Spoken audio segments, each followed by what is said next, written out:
All right. Morning ramblins. Cutting a pie. Um, I just got done watching John Correa's video. Oh, active self protection video. John Correa is one of the hosts. Of course, Mike Williver's another host. Stephanie Widener's another host. Um, it's just like always a block in my mind. I can never remember the man's name. It's pissing me off. I do know his name, and that's what's really making me frustrated. But bear with me. Um, so, anyways, I just got done watching the video for this morning. That's YouTube release, mind you. I don't have the ASP app just because I can't afford to. I have to take certain hits on my wants and wishes because some things are more important. Where's my meal coming from next? So that I know for a fact that I won't end up being hungry and desperate. I want you to think about that. You don't want to be the criminal, you want to be the meat eating crime fighter, right? Whether you're a fucking civilian or you're a cop or you're a sheepdog or you're a military, doesn't matter. Or you're militia. Um, Again, it really doesn't matter. Because to steal a turn of phrase, at the end of the day, if you're stopping somebody being harmed, it's not a thin blue line situation. That's an act of valor. That is a moment of valor in the shit. And say, for instance, it's a civilian who's running towards the gunshots because their family or their friends or their neighbors or whoever, somebody that they don't even know, but they feel this set presence to become involved to stop whatever is happening that is causing harm to others because they can hear the screams, they can hear the gunshots, and they're running towards that.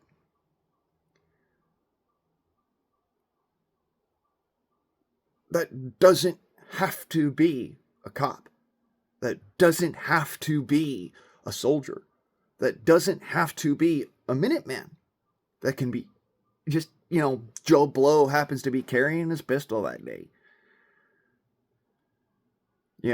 Like recent happenings a state over here. In that instance, it doesn't matter whether you're wearing a badge or not. What matters is you're trying to stop a threat to other human life or to possibly your own. Regardless of this, whatever the circumstance of the situation therein is, in that instance, I want somebody to be the most capable that they personally can be. Which is why my next part in this is my comment that I'm going to put towards that. I didn't even write it down on the video. I wanted to make it so that, it was something I could be fully succinct with and not have this fucking novella that I'm writing out for, John and Mike. So, if you guys are watching this, great, thank you.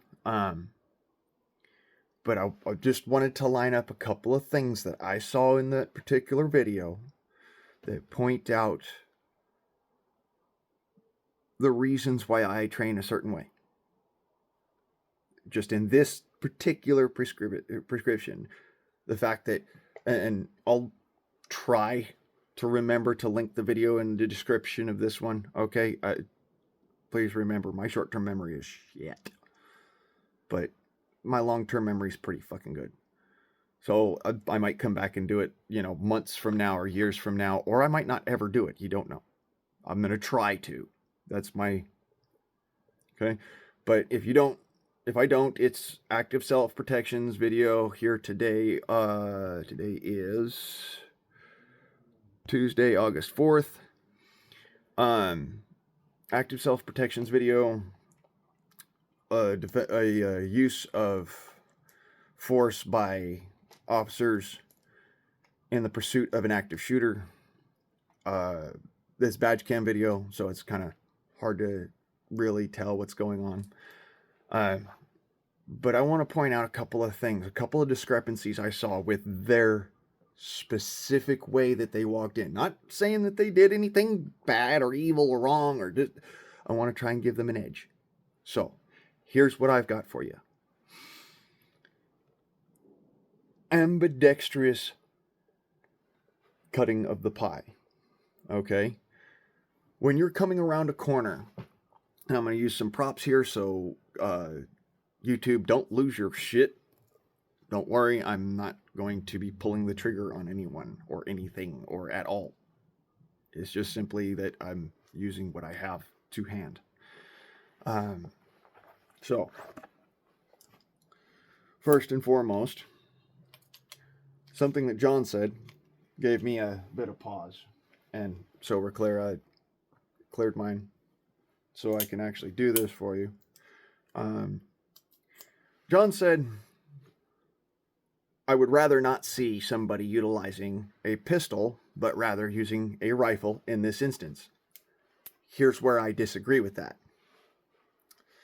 Pistol, you can use ambi, even if you have problems like I do with my left eye. And when you're coming around a corner trying to pie like that, you can actually keep most of your body offline and out of visual. And you can keep that pistol where it's going to do the most work. Now, say he's coming around the left side. Again, around the right side. Again, pieing with that pistol makes it so that it's easier to come in. That does not mean that it's more powerful. And here's the other side of this that I wanted to point out. Okay? People like me, who have visual problems with the left eye, do not do this well, coming around corners and pieing with a rifle. However, the other side of it, I'm absolutely visually acutive, perfectly ready. I'm a right-handed rifle shooter through and through, and I recognize that. I cannot do rifles ambi. I'm just not good at it. Not in a shit situation. A lot of cops don't train for ambidextrous. But the easiest ambidextrous to do, the easiest one to get into, is with a pistol. And when you are keeping that line of the wall or whatever you're pieing around off your center line, you can have just your eye peek around the corner and just your pistol come around the corner. The less you have that is visually acutive for somebody to target, the less likely you're going to be shot in an anatomically significant zone. Now,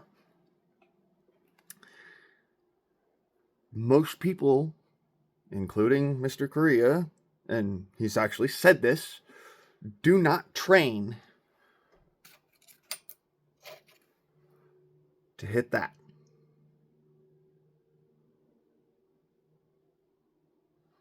You see what I'm saying? They do not train to hit that. They train to hit something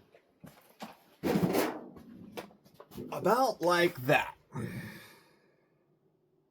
which is the full size of your body. So, if you're in the firefight situation, you're going to fall to the level of your training, not rise to the occasion. As he has said on multiple different instances. And here's why this tracks.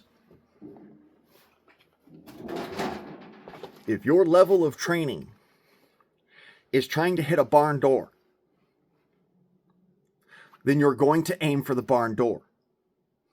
if your level of training is trying to spin quarters, you're going to spin quarters. Do you understand the difference here? Again, ambidextrous allows you to be the quarter. It allows you to come around that corner and peek. It doesn't make the wall any more substantial. It just allows you to peek around the corner. Versus, I have to come around this corner with this long gun and swivel the whole thing around. My whole body comes out of that corner, and now I actually present a fairly large target. Versus, I come around the corner with just my pistol and my eye. Now I can see what I'm shooting at. Even though it's kind of blurry, I can get actual visual acuity. And I'm not gonna have to shoot as quickly. Okay, so I can take longer to understand what this eye is seeing. I can come around that corner and then pie in. You see how that worked? Just round the corner, then pie in. And now because I've got that training of ambidextrous, I can shoot with my left hand and keep my gun in my left hand and not have to go and chase into the firefight by switching hands constantly.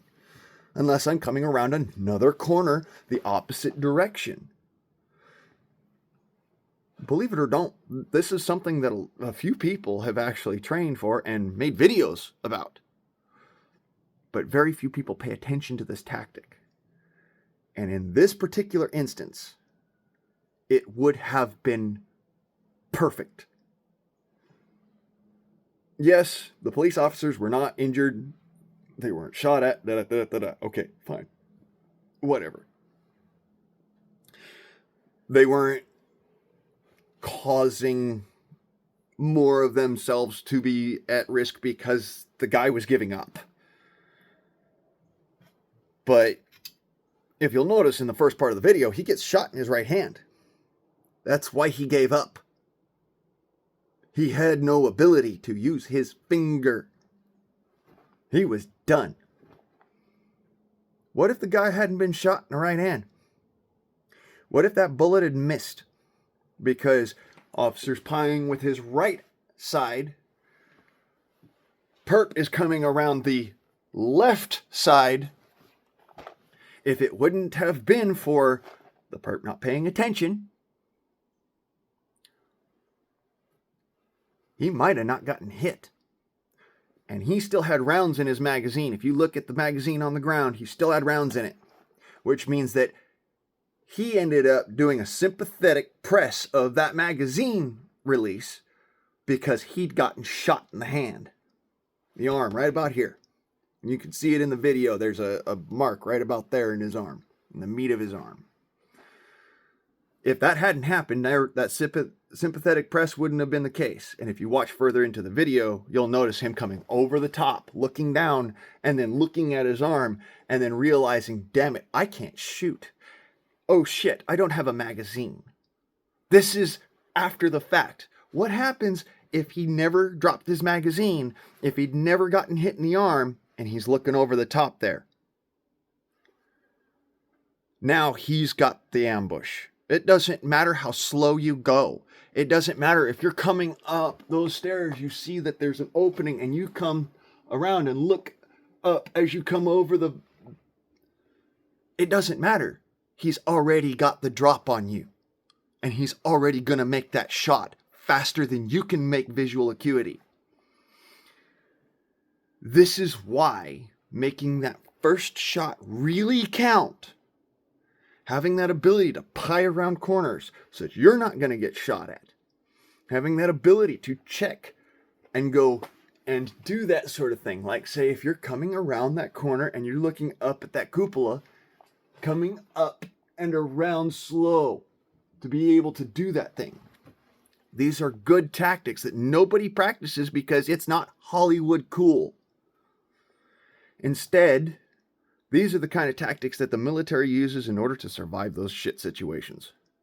And very few civilians or police officers actually train this. Very few. I've seen a couple of veterans who, I've met who were police officers who did that. I've seen a couple of, I think one movie where that's actually the case. I think Terran Tactical, the guy that runs Terran Tactical, actually trains that as well. Don't quote me on that. I'm not absolutely certain. But anyways, that's what I've got for you today. Learn to ambi shoot. And especially if you're not, visually proper on both eyes, learn how to ambi shoot a pistol or a shotgun. That way, when you're coming around corners, you're not worried about, do I have all of this exposed? Or do I just have this exposed? Because if all he can see is an eyeball, he might try to take a pop shot at it, but you can jerk faster than he can actually put a bullet there. Don't know if you knew that. You can jerk faster than that. A rat can't.